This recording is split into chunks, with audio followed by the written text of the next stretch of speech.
जय समर्थ सद्गुरू गजानन महाराज. भाग 27. सोमवती म्हणजे सोमवारी येणारी अमावस्या. पुराणात सांगितले आहे की सोमवतीच्या दिवशी ओंकारेश्वरी नर्मदा स्नान केल्याने पुण्य मिळते. शेगावातील बंकटलाल, मार्तंड पाटील, मारुती चंद्रभान आणि बजरंगलाल या चौघांनी एका सोमवती पर्वाला ठरवले की आपण ओंकारेश्वरला जाऊन नर्मदा स्नान करावे. मग त्यांनी मठात जाऊन गजानन महाराजांना विनंती केली की गुरुमाऊली, तुम्हीही आमच्याबरोबर या आणि आम्हाला ओंकारेश्वराच्या पायावर घाला. तुम्ही बरोबर असल्यावर आम्हाला कशाचीच, अगदी काळाचीही भीती नाही. बालक जसे मातेच्या सान्निध्यात स्वतःला सुरक्षित समजते, तसेच तुमच्या सान्निध्यात असल्यावर साक्षात मृत्यूही आमच्यापर्यंत पोहोचू शकणार नाही.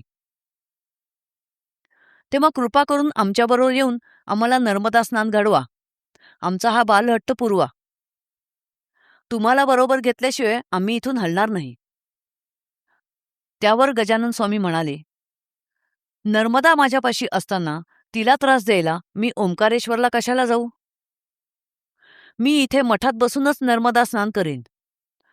तुम्ही सारे ओंकारेश्वरला जाऊन या.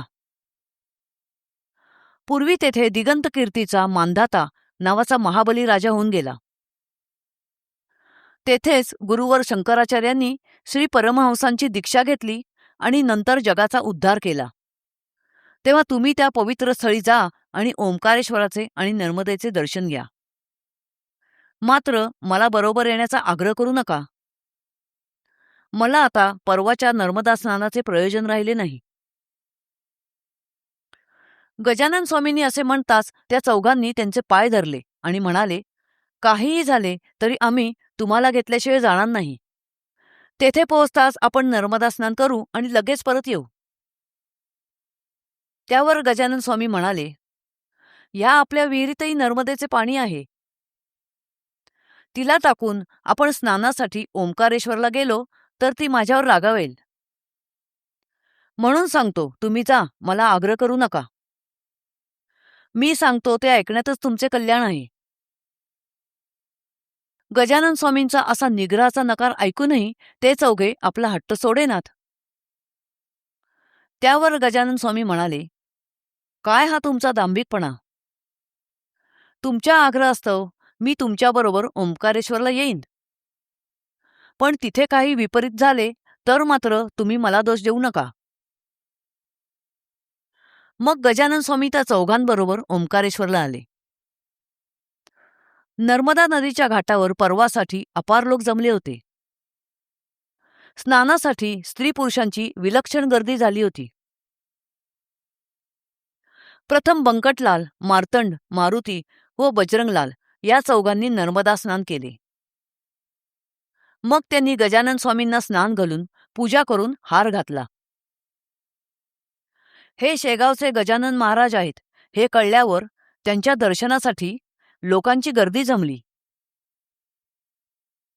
मग हे चौघे ओंकारेश्वराच्या दर्शनाला मंदिरात गेले. मंदिरात जायला मुंगीलाही वाट नव्हती. कोणी बेलफुले घेऊन मंदिरात जात होते, तर कोणी अभिषेक करत होते, कोणी संकल्प ऐकत होते, तर कोणी बसून पेढे बर्फी खात होते. तेथे भजनकऱ्यांचे थवेच्या थवे येत होते. गजानन महाराजांची स्वारी त्या रम्य महानदी नर्मदा हिच्या काठी पद्मासनात बसली होती. दर्शनाहून परत आल्यावर चौघेजण गजानन स्वामींना म्हणाले की स्वामी, आता आपण परत गेले पाहिजे, पण रस्त्याने जाणे कठीण आहे. कारण रस्त्यावर बैलगाड्यांची खूप गर्दी झाली आहे. त्यातून आपल्या गाडीचे बैल द्वाड आहेत. खेडगाव स्टेशनवर भाडे ठरवताना गाडीवानाने हे सांगितले नव्हते. प्रवास सुरू केल्यानंतरच बैलांचे गुण कळले. स्वामी, आम्ही केवळ आपल्या कृपेनेच इथवर सुरक्षित येऊन पोहोचलो. आता त्याच बैलगाडीत बसून परत जाणे सुरक्षित वाटत नाही. म्हणून आपण नावेत बसून नदीतून खेडगाव स्टेशनवर जाऊ. रस्त्यावरील गर्दी टाळण्यासाठी अनेक जण नावेत बसून जात आहेत. त्यावर गजानन स्वामी म्हणाले, मी इथे तुमच्या आग्रहामुळे आलो आहे. तेव्हा काय करायचे ते तुम्हीच ठरवा. मला काही विचारू नका. तुम्ही जो मार्ग ठरवाल त्याच मार्गाने मी येईन. मग ते चौघे गजानन स्वामींबरोबर नावेत बसून खेडगाव स्टेशनला जायला निघाले. पण नदीच्या मध्यभागी पोहोचल्यावर त्यांची नाव एका खडकावर आपटली. नावेच्या तळाच्या फळीला मोठे भोग पडले आणि नदीचे पाणी भराभर नावेत शिरू लागले. तेव्हा नावाड्यांनी तात्काळ नदीत उड्या मारल्या. नावेतले बंकटलाल, मार्तंड, मारुती व बजरंगलाल हे चौघे जण घाबरून गेले. भीतीने त्यांच्या छातीत धडकी भरली. पण गजानन स्वामी नावेत निर्धास्त बसून होते. ते शांत बसून तोंडाने गिन गिन गणात बोते हे भजन अखंड करत होते. मग हे चौघे गजानन स्वामींना म्हणाले, स्वामी, आम्ही तुमचे अपराधी आहोत. शेगावात आम्ही तुमचे ऐकले नाही आणि हट्ट धरून बसलो. त्याचे आम्हाला तात्काळ फळ मिळाले. आम्ही नर्मदा स्नानासाठी हट्ट केला, पण आज नर्मदा माताच आम्हाला बुडवायला निघाली आहे. गुरुराया, इथून पुढे आम्ही आपली वाणी वेदतुल्य मानू. कधीही आपली अवज्ञा करणार नाही. पण आत्ता या संकटातून आम्हाला वाचवा. शेगाव आमच्या दृष्टीस पडू द्या. ते गजानन स्वामींना असे विनवत असतानाच नाव अर्ध्यावर बुडाली आणि लोटत लोटत एक फरलांग गेली. आजूबाजूचे बघणारे लोक म्हणू लागले की नर्मदेला अथांग पाणी आहे. तेव्हा ही 5 माणसे बुडून मरणार याची निश्चिंती. तेव्हा भीतीने बेजार झालेल्या त्या चौघांना गजानन स्वामी म्हणाले की असा धीर सोडू नका. ही नर्मदा माता तुमच्या जीवाला जराही धक्का लागू देणार नाही. मग गजानन स्वामींनी नर्मदेचे स्तवन सुरू केले. हे चौघे हात जोडून बसले. गजानन स्वामींनी नर्मदेची आळवणी सुरू केली की हे नर्मदे मंगले देवी, हे अशुभ नाशिनी, उदार व दयाळू मनाने तू माझ्या अपराधांना क्षमा कर. गजानन स्वामींचे असे स्तवन चालू असतानाच अचानक नावेतले पाणी निघून गेले आणि अर्धी बुडालेली नाव परत पहिल्यासारखी वर आली. नावेबरोबर एक स्त्री होती.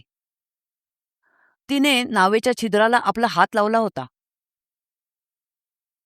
मस्तकावर कुरळे केस असलेल्या त्या स्त्रीने कोळणीचा वेश धारण केला होता. तिची वस्त्रे पाण्याने पूर्ण भिजली होती. नाव काठाला लागली. आजूबाजूला लोकांची गर्दी जमली होती. नावेच्या तळाचे भले मोठे छिद्र बघून सगळे चकित झाले की एवढे मोठे छिद्र असूनही नाव बुडली कशी नाही. या चौघांनी त्या स्त्रीला त्यांचे प्राण वाचवल्याबद्दल धन्यवाद दिले आणि विचारले की बाई, तुम्ही कोण व कुठल्या आहात? तुमचे भिजलेले वस्त्र बदलायला आम्ही तुम्हाला दुसरे वस्त्र देऊ का? त्यावर ती स्त्री उत्तरली, मी ओंकार कोळ्याची कन्या नर्मदा आहे. मला ओली वस्त्रे नेसण्याची सवय आहे. मी निरंतर ओलीच राहते. माझेच रूप नीळ आहे. असे बोलून तिने गजानन महाराजांना नमस्कार केला आणि वीज आकाशात चमकून क्षणार्धात नाहीशी व्हावी तशी ती क्षणार्धात नाहीशी झाली. आपला जीव वाचल्यामुळे या चौघांना परमानंद झाला. मग बंकटलालने गजानन स्वामींना खोदून विचारले की ती स्त्री कोण होती? तेव्हा गजानन स्वामी म्हणाले, त्या स्त्रीने स्वतःच तुम्हाला सांगितले ना की मी ओंकार कोळ्याची कन्या असून माझे नाव नर्मदा आहे म्हणून. अरे, ती प्रत्यक्ष नर्मदा माता होती. संकटात सापडलेल्या आपल्या भक्तांच्या मदतीला नर्मदा माता नेहमीच धावते. म्हणून तिचा जय जयकार करा. म्हणा, जय जय अंबे निरंतर, ऐसेच रक्षण करी अंबे. मग हे चौघे आपल्या गुरुरायाचे चरण वंदू लागले. प्रत्यक्ष नर्मदा गजानन स्वामींच्या दर्शनाला आल्यामुळे लोकांना स्वामींचा अधिकार कळला. शेगावात परत येताच या चौघांनी हर्षभरीत होऊन सगळ्यांना ओंकारेश्वरमध्ये घडलेला प्रसंग सांगितला. जय समर्थ सद्गुरू गजानन महाराज.